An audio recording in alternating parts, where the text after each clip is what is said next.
Kaboul, on est à Kaboul, on est à Kaboul.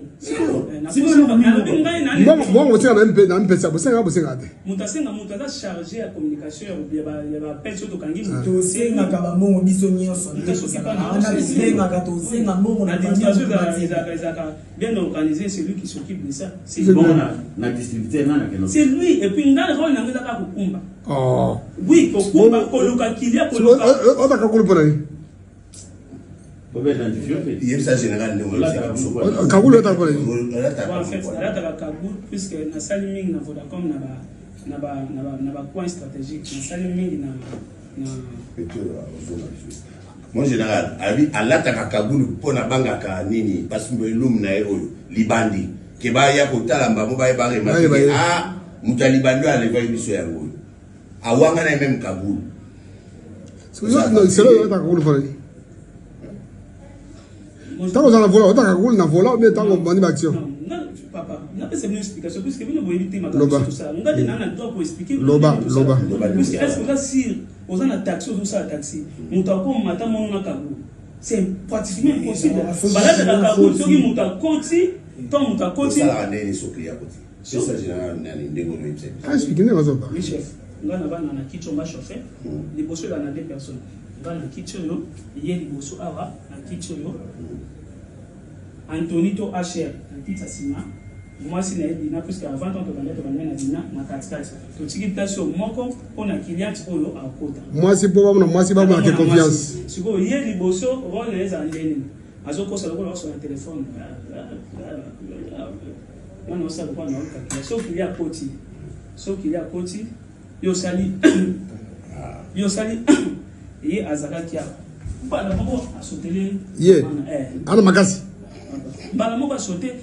Faut que je te dise. Déjà, Moutasima, Achaka déjà Tonita papa. Moi, si, au hasard, Sima, à Bumba Mabou. Antonito H. a Bendi, Fiwana Vanena, a Bendi, Balamo, moi, ça l'équipe Bosso, Yembaman, à Yanasima, comme il va aller à Yanasima. Moi, c'est la cascade. Va finir. Maman, maman. L'accepte le quoi, non, tous les ans, banquiers, maman, à cause à combat, maman, maman, chandonité, maman, papa, ils ont été, l'accepte le canada, c'est là où il est, on va l'offrir, maman.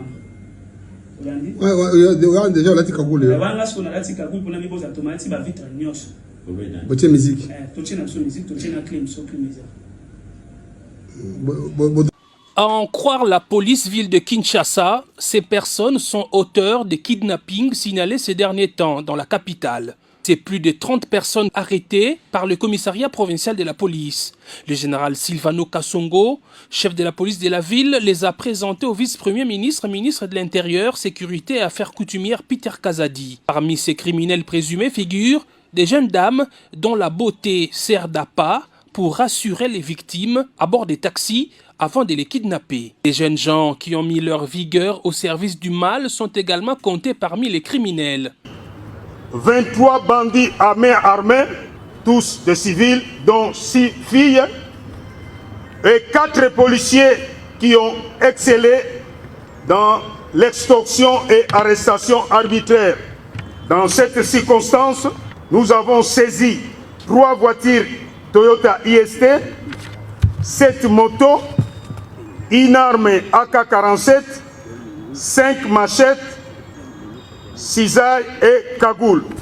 Sur votre instruction, Monsieur le vice-premier ministre, ministre de l'Intérieur et Sécurité, le commissaire provincial de la police ville de Kinshasa a à son tour instruit le groupe de lutte contre la criminalité et stupéfiants pour intensifier les recherches et approfondir les investigations quant à ces, en vue de mettre hors d'état de nuire les auteurs de ces actes répréhensibles.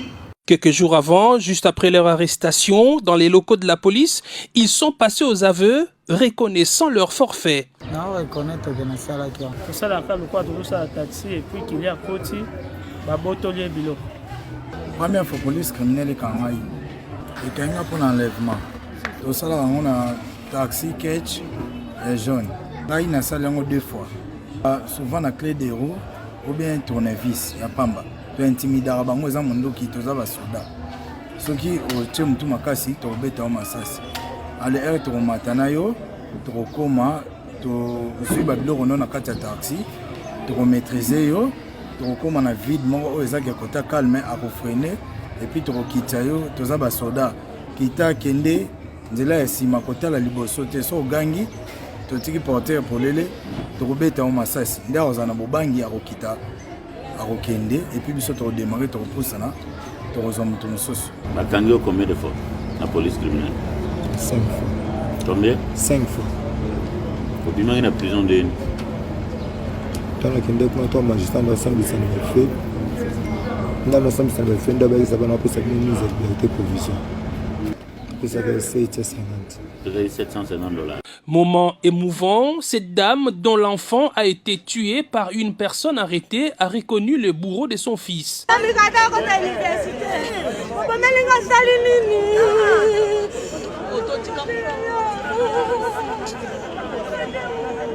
En ce qui concerne le trafic d'organes tel que répandu dans les réseaux sociaux, la police dit n'avoir aucune confirmation quant à ce, contrairement à ce qui se raconte. Car aucun hôpital n'a fait de telles révélations et aucune famille victime jusqu'à ce jour ne s'est présentée à la police quant à ce. Pour sa part, le vice-premier ministre Peter Kazadi a félicité le général Silvano Kasongo et ses hommes pour le travail abattu. Il a promis de suivre de près ces dossiers jusqu'au jugement des présumés criminels.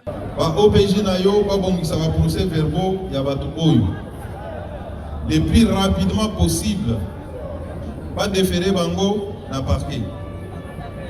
Nasi na lobby, na gosenga na yo, tango ozotinda ba dossier, osali liste ya batotindi, na bisika otindi bango, o communiquer nga yango. Pour que ba avocat ya République balandela dossier oyo et pas inyonso ekokende.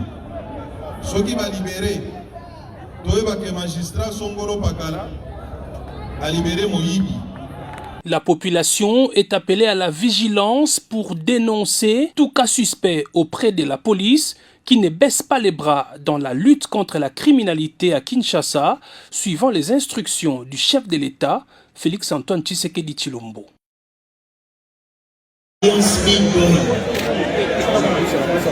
Je suis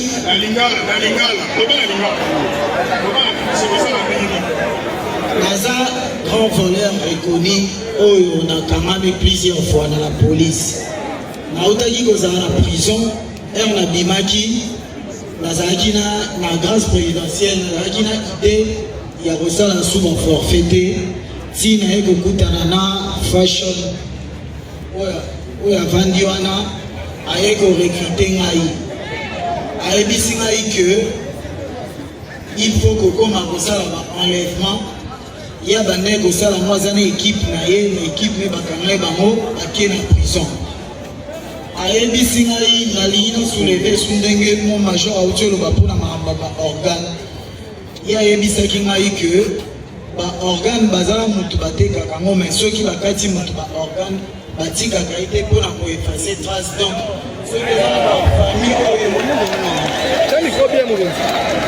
soki ezala bafamille oyo baleta ndeko na bango amonana liso te seke bakataki baorgane epuis eza na place babundaki wana ifo kosolana initie fashion e apart ça naye koopere na la police que ngai naza na poso asasuma wana te nde naye kokomisa pano biso oyo initie fashion epuis bakoopere susu na la police po bazwa bande oyo ya baisaki te nayaki koyebisa lisu la police mpona mama oyo ye wana ke mwana na yo akufaki eza nde mese isaku moto akomaki ye ndenge babotonaka bamoto na mashete wana nde bakataki ye lichete na moto ezalaki siaelingirengire donc eza ya solo eza na baekipe mosusu mpe oyo ezali oyo baza nano ebele bazosala enlèvement oyo